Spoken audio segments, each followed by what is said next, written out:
नमस्कार दोस्तों, स्वागत है आपका आज की हमारी इस हिंदी की क्लास में। तो आज की क्लास में हम लोग हिंदी कहानी के विकास के बारे में पढ़ेंगे। जितने भी प्रश्न इम्पोर्टेंट होंगे फटाफट से हम लोग देखते हैं। तो सबसे पहला प्रश्न है, हिंदी कहानी का विकास कब से मानना उचित है? तो 1900 से मानना उचित रहेगा हिंदी कहानी का विकास। ठीक है। अगला प्रश्न है, इनमें से किसे हिंदी की पहली कहानी माना गया है? तो सभी को पता है इंदुमती को पहली कहानी माना गया है हिंदी की। इंदुमती कहानी के लेखक कौन हैं? तो किशोरीलाल गोस्वामी हो जाएंगे। ठीक है। इनमें से किस आलोचक ने इंदुमती को हिंदी की पहली कहानी माना है? तो यहाँ पर आचार्य रामचंद्र शुक्ल जी हमारा सही आंसर हो जाएगा। इंदुमती कहानी का प्रकाशन पहली बार सरस्वती पत्रिका में कब हुआ था? तो 1900 में हुआ था इंदुमती कहानी का प्रकाशन। ठीक है। शिवदान सिंह चौहान ने किस कहानी को शेक्सपियर के नाटक टेम्पेस्ट का अनुवाद बताया है? तो ये भी इंदुमती के बारे में है, इंदुमती को ही बताया है। 11 वर्ष का समय कहानी के लेखक कौन है? तो आचार्य रामचंद्र शुक्ल हो जाएंगे। ठीक है। प्लेग की चुड़ैल कहानी किसकी है? तो लाला भगवान दीन की हो जाएगी प्लेग की चुड़ैल कहानी। अगला हमारा प्रश्न है, राधिका रमन प्रसाद सिंह की कहानी कानों में कंगना किस पत्रिका में प्रकाशित हुई थी? तो ये इंदु पत्रिका में प्रकाशित हुई थी।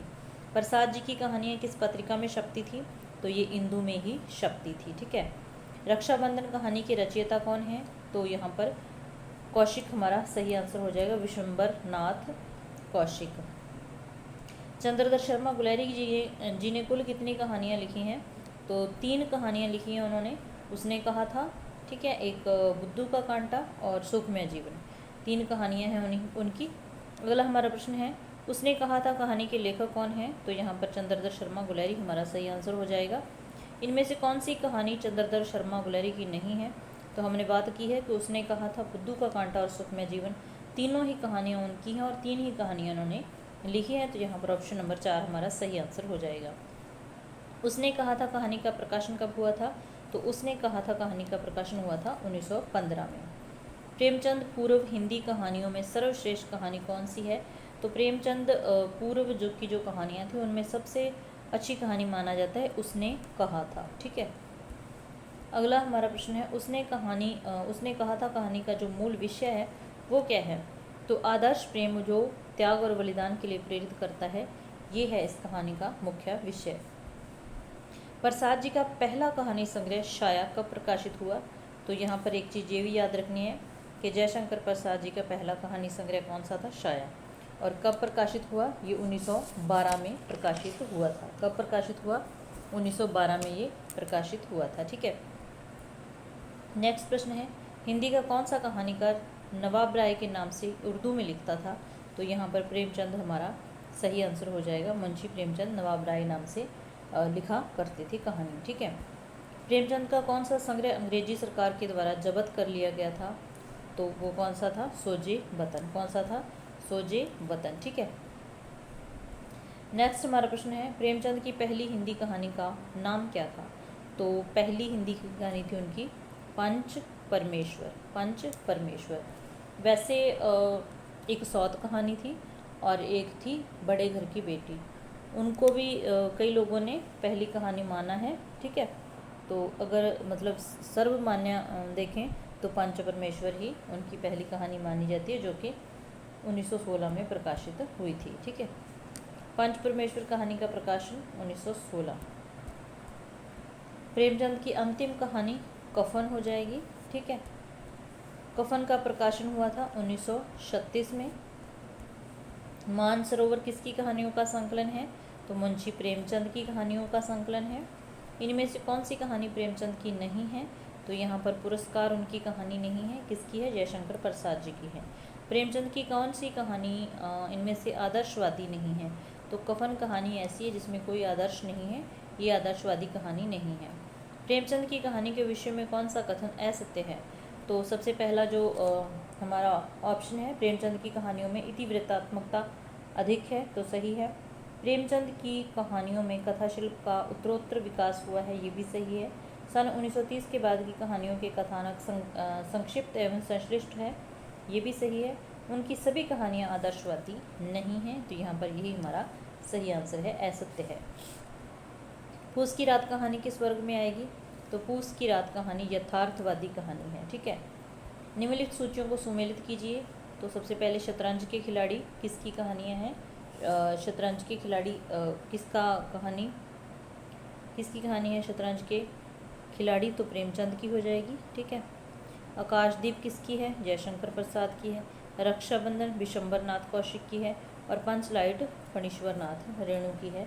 तो यहाँ पर इस तरीके से इसको सुमेलित कर लीजिएगा। ठीक है, अगला हमारा प्रश्न है, विशंबर नाथ कौशिक ने कुल कितनी कहानियाँ लिखी थी?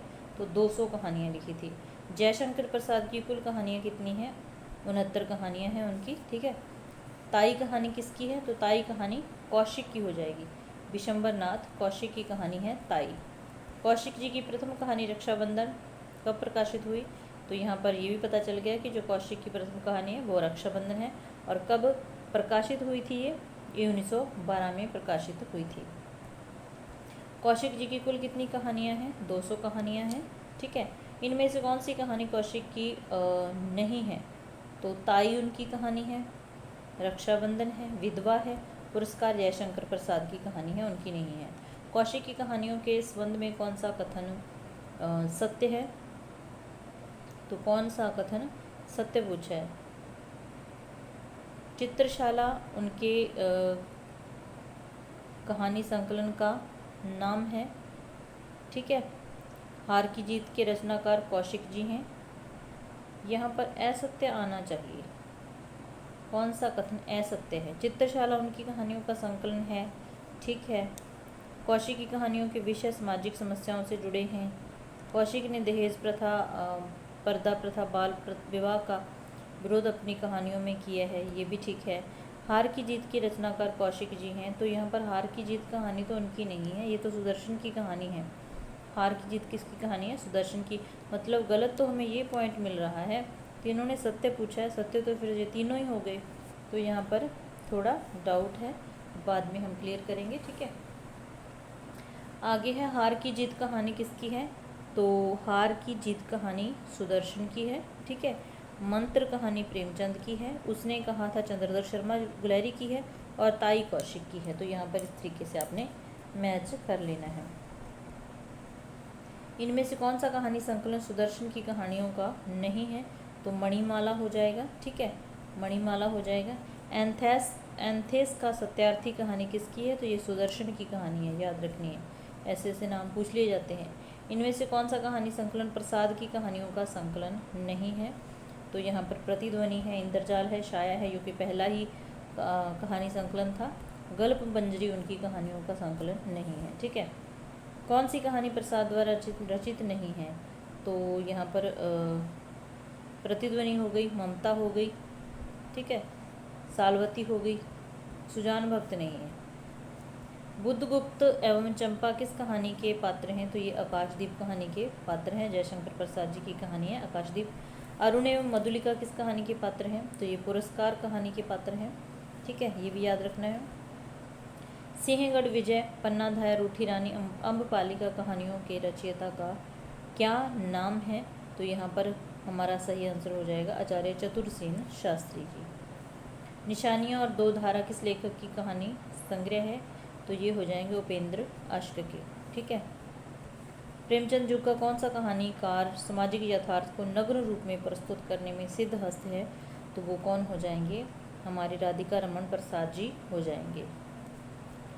अगला हमारा प्रश्न है, सतमी के बच्चे किसका कहानी संकलन है?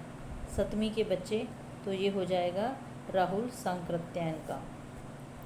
कानों में कंगना किसकी कहानी है? तो राधिका रमन प्रसाद की हो जाएगी कानों में कंगना कहानी। ठीक है, राधिका रमन प्रसाद की हो जाएगी कानों में कंगना कहानी।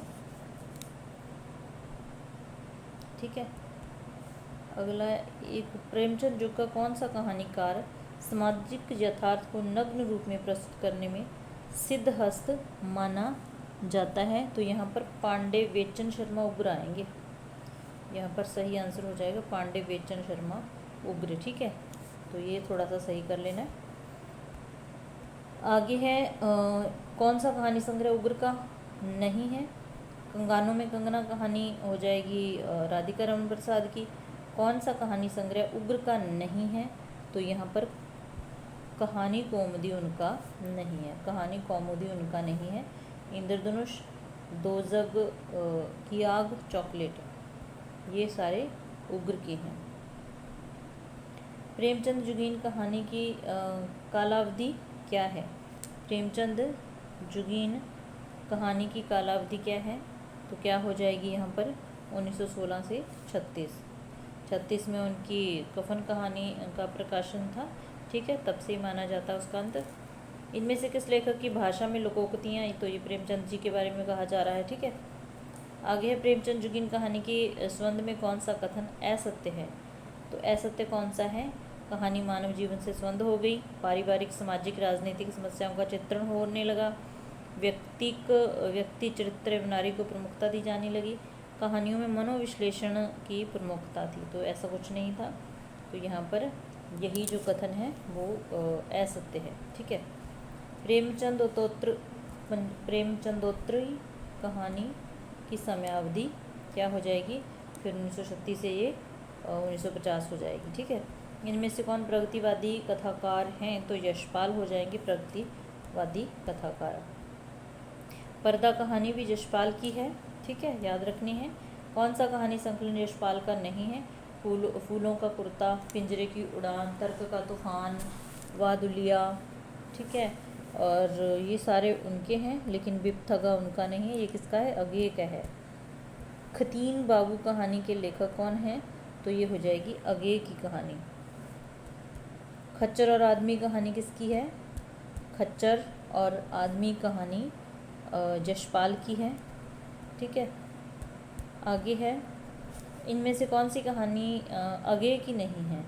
तो बिपथगा तो हमने देख ली, ये अगेय की है, ठीक है। और इसके अलावा खंडर की आत्माएं, ये देख ली। तो यहाँ पर कौन सा सही आंसर हो जाएगा?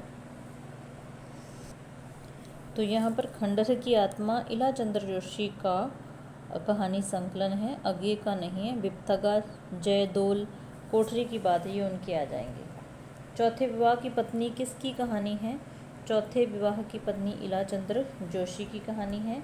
किस कहानीकार की कहानियाँ मनोविज्ञान की दृष्टि से केस स्टडी जैसी लगती हैं? तो ये इला चंद्र जोशी की कहानियों के बारे में है, ठीक है। कौन सा कहानी संकलन इला चंद्र जोशी का नहीं है? तो खंडर की आत्माएं हमने देख लिया, डायरी के नीड्स पृष्ठ हमने देख लिए। तो शरणार्थी भी है, शरणार्थी नहीं है, आहुति है इला चंद्र जोशी का, तो यहाँ पर शरणार्थी उनका नहीं है, ठीक है। काम भावना एवं यौन भावना समस्याओं पर कहानियाँ लिखने वाला कहानीकार कौन हो जाएगा?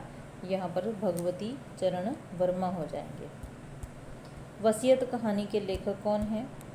वसीयत कहानी भगवती चरण वर्मा की है, ठीक है। ब्रह्मास्मि कहानी के लेखक भीष्म साहनी। इनमें से किसे यथार्थवादी कहानीकार वर्ग में रखा जाता है? तो यथार्थवादी यहाँ पर नहीं रखा जाता, तो यथार्थवादी इला चंद्र जोशी नहीं है, यथार्थवादी इला चंद्र जोशी नहीं है। इला चंद्र जोशी किस वर्ग में आते हैं? तो ये मनोविश्लेषणवादी वर्ग में आते हैं। द्वितीय विश्व युद्ध की घटनाओं पर आधारित कहानी संगीनों का साया किसकी कहानियों का संकलन है? संगीनों का साया, तो ये हो जाएगा प्रभाकर मामचे। किसका हो जाएगा? प्रभाकर मामचे का ये हो जाएगा, ठीक है। अगला हमारा प्रश्न है, हिंदी में शिकार कथाओं के लेखन का श्री गणेश किसने किया है?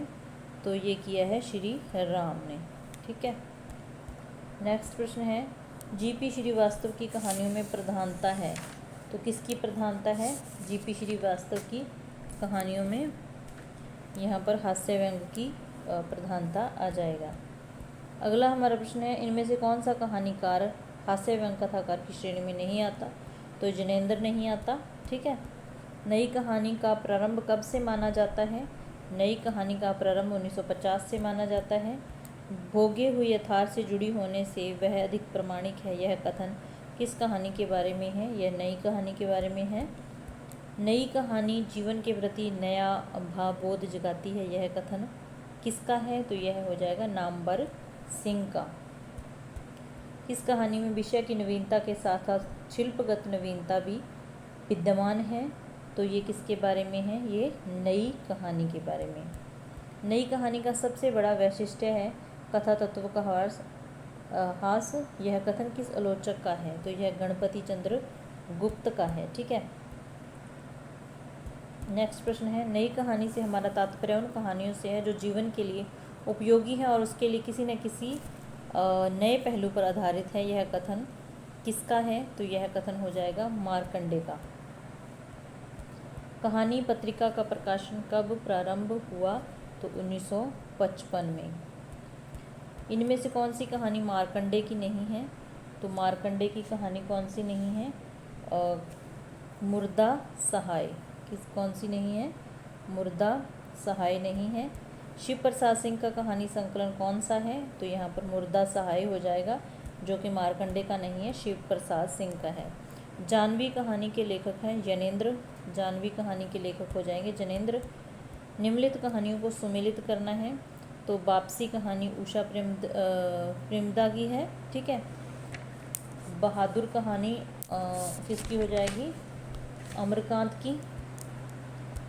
बहादुर कहानी हो गई अमरकांत की। चीफ की दावत भीष्म साहनी की। और टूटना हो जाएगा किसका? राजेंद्र यादव का। ठीक है, तो इस तरीके से इसको मैच करना है। तीसरी कलम में लाल पान की बेगम नामक कहानियों के लेखक कौन हैं? तो फणीश्वर नाथ रेणु हो जाएंगे। होगी जय हे पुरुषोत्तम नवीन नामक कहानी किसकी है? तो ये सूर्यवाला की है। ठीक है, इनमें से कौन नई कहानी आंदोलन से नहीं जुड़ा रहा? तो नई कहानी से जुड़ा यहाँ पर कौन नहीं है? जनेंद्र नई कहानी से नहीं जुड़ा। ठीक है, मोहन राकेश है, कमलेश्वर है, अमरकांत है। नई कहानी से जनेंद्र नहीं जुड़ा। राजा निरवंशीय और तलाश कहानी किसकी है? तो ये किसकी हो जाएगी? राजा निरवंशीय और तलाश कहानी कमलेश्वर की हो जाएगी। फिर कहानियों को सुमेलित करना है। जिंदगी और जोंक कहानी किसकी है? जिंदगी और जोंक अमरकांत की है। मिसपाल मोहन राकेश की है। कमरनाशा की हार शिव प्रसाद सिंह की है। छुट्टी का एक दिन उषा प्रेमदा का है। ठीक है, अगला हमारा प्रश्न, यही सच है कहानी की लेखिका मन्नू भंडारी। ठीक है, कौन सा कहानी संकलन मन्नू भंडारी का नहीं है? तो यही सच है त्रिशंकु मैं हार गई डाल से टूटी नहीं है। मलबे का आदमी कहानी के लेखक कौन है? तो मलबे का आदमी कहानी के लेखक हो जाएंगे मोहन राकेश। सॉरी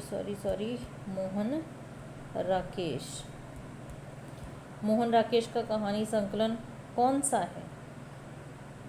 तो ये सारे के सारे कहानी संकलन किसके हैं? फौलाद का आकाश, जानवर और जानवर, क्वार्टर, ये मोहन राकेश के ही हैं।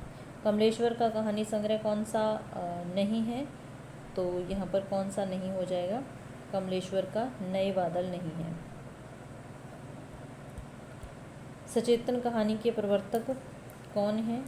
तो महीप सिंह हो जाएंगे। ठीक है, तो ये थी हमारी आज की क्लास। अगर प्रश्न थोड़े से भी अच्छे लगे तो लाइक करना, चैनल पर नए हो तो चैनल को सब्सक्राइब कर लेना। मिलते हैं ऐसी ही नेक्स्ट वीडियो में। क्लास देखने के लिए धन्यवाद। कोई डाउट हो तो क्लियर करेंगे। ठीक है, और आप भी अपने कमेंट में बता सकते हैं किस क्वेश्चन में हमें डाउट है।